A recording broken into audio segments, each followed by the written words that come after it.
महाभारत होने के कई कारण रहे हैं और उनमें से एक बहुत मेजर रीजन, एक बहुत बड़ा कारण रहा है शकुनी। शकुनी दुर्योधन का कान भरता था, शकुनी दुर्योधन को बरगलाता था। शकुनी ही वो था जिसके पासों में जो वो मांगता था वो आता था और जिसके कारण पांडव वो बेसात हारे थे, जिसके कारण बाद में द्रौपदी का चीरहरण हुआ था। पर ये शकुनी ऐसा वैसा करता क्यों था? ये शकुनी ये सब क्यों कर रहा था? उसकी मंशा क्या थी? उसका हिडन एजेंडा क्या था? आज मैं आपको इसके बारे में बताने वाला हूँ। महाभारत का युद्ध शुरू होने के पहले बहुत कुछ ऐसी चीजें हुई हैं जो आपको और मुझे कम पता है। उनमें से ये एक प्रकरण है। तो हुआ ये था कि भीष्म पितामह धृतराष्ट्र के लिए सही वधु ढूंढ रहे थे, वाइफ ढूंढ रहे थे। और तब उनको पता चला गांधार नरेश के बारे में। कई लोगों का मानना है कि उस समय जो गांधार जो राज्य था उसी से निकला है कंधार। कंधार जो अब पड़ता है, तो गांधार नरेश जो थे वो कईयों के मान्यता के हिसाब से आज के अफगानिस्तान के राजा होते थे, जिनको कहा जाता था गंधर्व नरेश। तो भीष्म पितामह पहुंचे गंधर्व नरेश के पास और उनसे कहा कि आपकी बेटी गांधारी का मैं हाथ मांगता हूँ कुरुवंश के राजा के लिए, जिनका नाम है धृतराष्ट्र। धृतराष्ट्र अंधे थे। गांधार नरेश बहुत ज्यादा चाहते नहीं थे, लेकिन ये राज्य बहुत छोटा था, इनकी क्षमता नहीं थी मना करने की। गांधार नरेश चुप रह गए। गांधारी और धृतराष्ट्र की शादी हो गई, मगर शादी के बाद भीष्म पितामह को एक सुनने के बाद, जो पता करने के बाद उनको लगा कि उनके साथ धोखा हुआ है।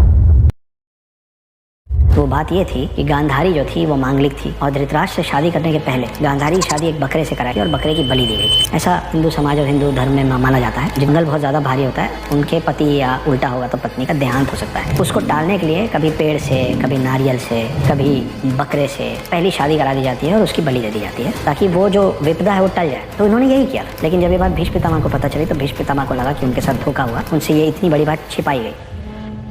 गुस्से में भीष्म पितामह ने गांधार नरेश को एक न्योता भेजा, एक आमंत्रण भेजा, एक इनविटेशन भेजा और उसमें उन्होंने कहा कि आपके कुनबे के जितने लोग हैं, आपकी फैमिली में, एक्सटेंडेड फैमिली में भी जितने लोग हैं, उन सबको लेके आप लोग हस्तिनापुर आइए हमारे पास, हम आपका अतिथि सत्कार करना चाहते हैं। मना नहीं कर सकते थे। लड़के वालों की तरफ से ऊपर से भीष्म पितामह ने बुलाया तो जाना तो पड़ेगा। सारे के सारे यहाँ आ गए। इन सबको गुस्से में भीष्म पितामह ने जेल में डाल दिया। एक सेल के अंदर इन सबको रख दिया गया। उस समय की प्रथा यह होती थी, जिसने आपको आमंत्रित किया है वो आपको जो भोजन परोसेगा और जिस क्वांटिटी में परोसेगा आपको उसी में खाना है, आप चूज नहीं कर सकते। उस दिन से सबको एक ही जेल में भर के भीष्म पितामह उन सबके बीच में एक मुट्ठी चावल देना शुरू किया। यही दूंगा, बस इसी को खाओ और इसी में जीवित रहो। एक मुट्ठी चावल इतना कम था कि सबके पास एक एक दाना आता था।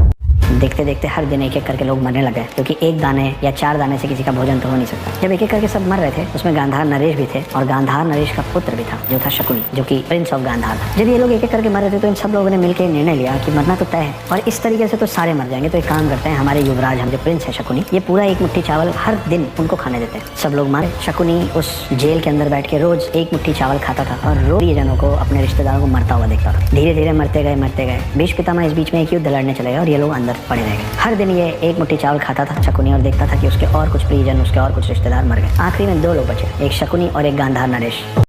गांधार नरेश बुजुर्ग भी थे और बहुत कमजोर भी हुए थे। तो वृद्धावस्था में एक कमजोर बूढ़ा राजा अपने बेटे को, गांधार के युवराज को, अपने पास बुलाता है और कहता है कि मैं तुमको एक तोहफा देना चाहता हूँ, इधर आओ मेरे पास। शकुनी उठे, अपने पिता के पास गए। पिता बैठे हुए थे। जब शकुनी आके अपने पिता के सामने खड़े हुए तब गांधार नरेश ने पूरी बची खुची ताकत को लगा के शकुनी के घुटने पे लात मार दी और शकुनी का घुटना टूट गया। तो आप इसीलिए शकुनी को जिस तरीके से जानते हैं कि वो लंगड़ा लंगड़ा के चलते हैं, वो इस वजह से चलता है क्योंकि उसके खुद के पिता ने उसका एक घुटना अपनी लात से तोड़ दिया था। शकुनी बिल्कुल दर्द में कराते हुए बोले कि ये क्या किया आपने, मैं तो आपका बेटा हूँ। तब उनके पिता ने कहा कि तुम इतने अय्याश हो कि तुम जब यहाँ से निकलोगे जीवित तो तुम थोड़े दिनों में भूल जाओगे कि इसके अंदर यहाँ तुम्हारे रिश्तेदार, तुम्हारे प्रियजन और तुम्हारे पिता के साथ क्या हुआ है। इसलिए मैंने तुम्हारा घुटना तोड़ दिया कि हर कदम पे तुमको ये याद रहे कि यहाँ जो हुआ है उसका बदला लेने की जिम्मेदारी तुम्हारी है, क्योंकि वो एक मुट्ठी चावल हम सब मिलकर तुमको इसीलिए खिला रहे थे कि जब तुम यहाँ से निकलो तो कुरु से, हस्तिनापुर से गांधार का बदला ले सको। और क्योंकि अब मैंने तुम्हारा घुटना तोड़ा है, तुमको अपाहिज बना दिया है, मैं तुमको सच में एक शक्ति देता हूँ। जब मैं मर जाऊँ तो मेरा अंतिम संस्कार मत करना, मेरी हड्डियों का पासा बनवाना, और जब तुम वो पासा चलोगे तो तुम जो नंबर चाहोगे उस पासे में, जो अंक चाहोगे वो दोनों पासे मिला के उतने ही अंक वो उस पे रखेंगे। शकुनी ने ऐसे ही किया। इसीलिए शकुनी जीवन भर लंगड़ा रहा था और उसके पास थे पासे, जिसके कारण जो पूरी बिसात बिछी, वो जो जुआ खेला गया जिसमें पांडव सब कुछ हार गए, यहाँ तक कि द्रौपदी भी हार गए, उसमें उन्हीं पासों का उपयोग किया गया था। और ये सब कुछ शकुनी क्यों कर रहा था? दुर्योधन का